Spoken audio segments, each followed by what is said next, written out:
Salut pour tous, soyez les bienvenus dans le programme Planète Équitable avec Ed Zanetti. We are talking about the new regulated carbon markets. We have a new regulated carbon market in Brazil, and we have the new global carbon regulated market at the UNFCCC. And I'm starting to discuss the technological alternatives which are more competitive for tropical countries to attract carbon funding.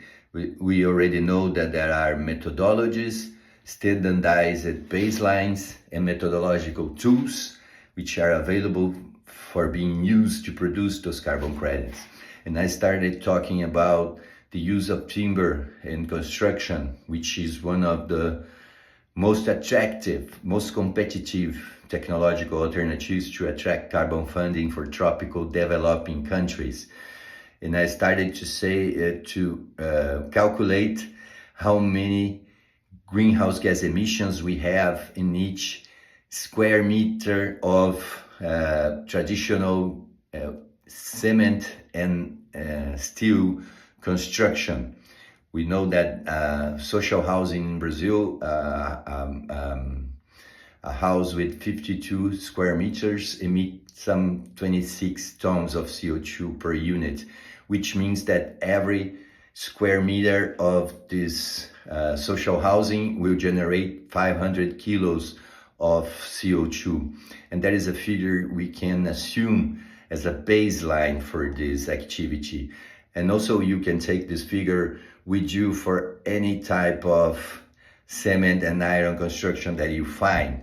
So for each square meter of those constructions, you have circa of 500 kilos of CO2 emissions. And this occur because when you produce cement and iron, you dig a hole and then you take the rocks and you process them into cement or into iron, depending on the metal that you have over there. And this process only generate carbon emissions. You will use fuel to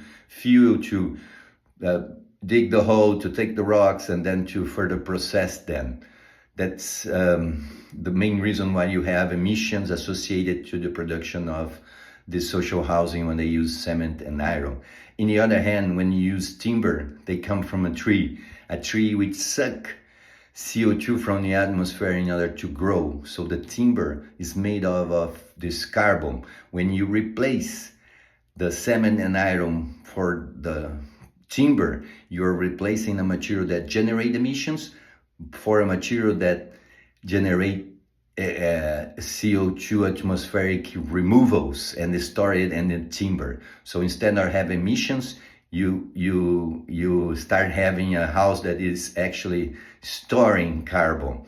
And that's how it generates carbon credit. Let God's peace and the love that builds pure weapons on our daily struggle for justice. Ed Zanetti for tous les amis africains.